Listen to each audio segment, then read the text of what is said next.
Hey everyone, and welcome back to the channel. Let's talk about something real. You've probably spent hours, maybe even years, planning your career. But have you ever stopped to think about how that dream job might affect your love life? It sounds dramatic, but your profession can secretly shape your relationships in ways you'd never expect. And today, we're diving deep into this. We're going to uncover how your 9 to 5 can be the unsung hero, or the silent villain in your love story. Stick with me, because by the end of this video, I promise you'll see your career and your relationship in a completely new light. The final point we'll discuss is something most couples never even consider, and it could be the key to making both your career and your love life thrive. So, let's get into it. First up, the most obvious factor: time and availability. Some jobs are just demanding. Think about doctors on call, long-haul truck drivers, or entrepreneurs launching a startup. The hours are long, unpredictable, and draining.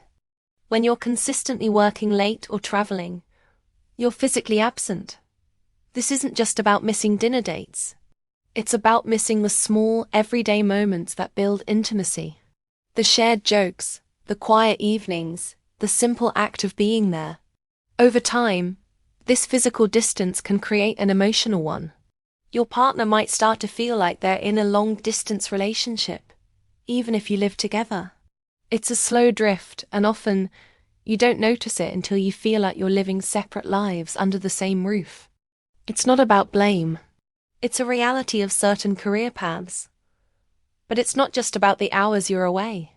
It's also about the energy you bring home. Let's say you're a teacher. You spend all day being patient, nurturing, and explaining things to 30 kids.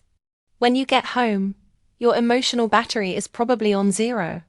Your partner might want to talk about their day or need some emotional support, but you've got nothing left to give. You just want silence. Or maybe you're a police officer or a social worker, dealing with high-stress, traumatic situations daily. You bring that stress home with you. It can make you irritable, withdrawn, or emotionally numb. This is called compassion fatigue, and it's a real challenge for many in helping professions. Your partner might misinterpret your exhaustion or emotional distance as a lack of love or interest, when in reality you're just completely tapped out from your job. Okay, let's take a quick pause here. If any of this is sounding familiar, drop a comment below and tell me what your job is. I'm really curious to see the mix of professions we have in our community. Let's see if we can find some common ground. And hey, if you're finding this valuable so far, do me a huge favor and hit that like button. It really helps the channel reach more people who might need to hear this. Alright, let's keep going. Next up, let's talk money. This is a big one, and it's often a taboo subject. The financial aspect of a career can create major ripples in a relationship. If there's a significant income disparity, where one partner earns much more than the other, it can breed resentment or create a power imbalance. The higher earner might feel the pressure of being the main provider, while the lower earner might feel insecure or controlled. Decisions about spending, saving, and lifestyle can become battlegrounds. For example, if one person is a freelance artist with a fluctuating income, and the other is a corporate lawyer with a stable, high salary, their approaches to financial security will likely be worlds apart. One might want to take financial risks, while the other craves stability. These differences aren't just about numbers. They reflect deep-seated values about security, freedom, and what it means to build a life together. And it's not just about earning too little. Earning too much can also be a source of tension, especially when it challenges traditional gender roles. We're in 2024, but let's be honest, societal expectations still linger. When a woman out-earns her male partner, it can sometimes trigger insecurities on both sides. He might feel emasculated, and she might feel the pressure to downplay her success to protect his ego. This isn't about being weak or old-fashioned. It's about subconscious societal programming that we all have to actively unlearn. Open communication about these feelings is crucial, but it's a conversation many couples are afraid to have. Ignoring it doesn't make the tension go away. It just lets it fester. Now, let's shift gears from the practical to the psychological. Your career shapes your identity. When someone asks, "What do you do?" it's one of the first things we say about ourselves. Our jobs give us a sense of purpose, status, and community. This can be amazing, but it can also be a problem if your professional identity overshadows your personal one. For instance, if you're a high-powered CEO, you might be used to being in charge, making decisions, and having the final say. But a relationship isn't a boardroom. Your partner isn't an employee. Bringing that boss mentality home can make your partner feel dismissed or unheard. They need a partner, not a manager. On the flip side, if your job is unfulfilling or you feel stuck, that dissatisfaction can spill over into your relationship, making you more negative, cynical, or less engaged with your partner and your shared life. Your job becomes a source of unhappiness that poisons everything else. Let's think about social circles too. Your career often dictates who you spend time with. Lawyers hang out with other lawyers. Tech brothers hang out with other tech brothers. This creates a social bubble. If your partner is from a completely different professional world, they might feel like an outsider at your work events. They might not get the inside jokes or understand the industry jargon. This can lead to them feeling isolated or like they don't fit into a huge part of your life. Over time, you might find yourself socializing less as a couple and more with your separate work friends. This slow separation of your social lives can weaken your bond as a team. You stop being a we and start becoming two us who just happen to live together. It's a subtle but powerful force that can pull couples apart. Alright, we're getting to the really juicy stuff now. Before we move on, I want to ask you a question.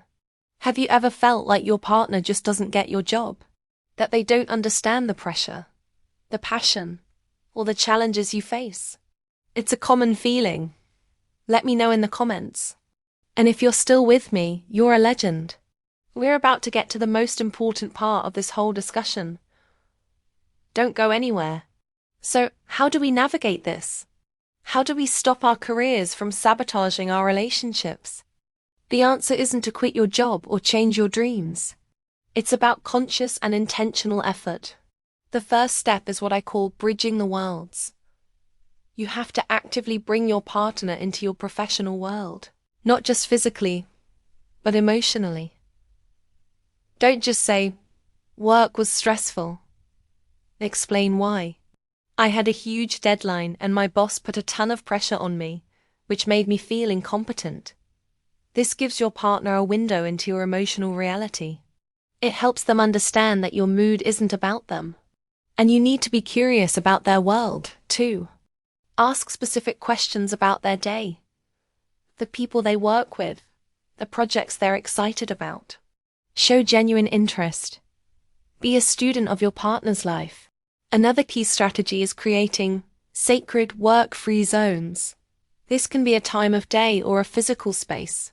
For example, you can agree that for the first hour after you both get home, there's no work talk, no checking emails, no complaining about your boss. This time is dedicated to reconnecting as a couple. Or maybe your bedroom is a strict no-work zone. No laptops in bed. This creates a psychological boundary that helps you switch from work mode to partner mode. It signals to your brain and to your partner that this time is for intimacy and connection. It's about being present. Your career is important, but it shouldn't be allowed to invade every corner of your life and relationship. You have to actively protect your personal time. And this brings us to the final, most crucial point I promised you at the beginning. This is the one thing that can make or break a couple dealing with career-related stress. It's aligning on a shared vision for your life together. It's not just about your career or their career. It's about our life. Many couples never have this conversation. They operate as two separate individuals pursuing their own goals. that successful couples sit down and talk about what they want their life to look like in 1, 5, or 10 years. How much do we want to work? How much time do we want for travel, for hobbies, for family? What does success look like for us as a team? When you have a shared vision, career decisions are no longer individual choices. They are team decisions. For example, if one partner gets an amazing job offer in another city, the conversation isn't just should I take it? It's how does this opportunity fit into our shared life plan? What would this mean for us? Maybe it means the other partner has to make a sacrifice. Maybe it means you try long distance for a year. But the decision is made together, with the health of the relationship as the top priority. When you're working towards the same goals, you stop being competitors and start being true partners.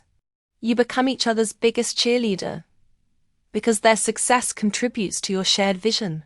This alignment is the ultimate antidote to the resentment, distance, and conflict that career choices can create.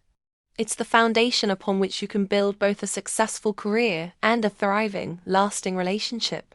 So, to wrap it all up, your career has a massive, undeniable impact on your relationship through your time, your energy, your finances, and your identity. But it doesn't have to be a negative one. By actively bridging your worlds, creating work-free zones, and most importantly, aligning on a shared vision for your life, you can make your careers a source of strength for your relationship, not a source of stress. It takes work, but your love is worth it. Thank you so much for watching. I hope this gave you some valuable food for thought. If it did, please subscribe and turn on notifications so you don't miss our future videos. We talk about all the real stuff here. Thanks again for being here, and I'll see you in the next one.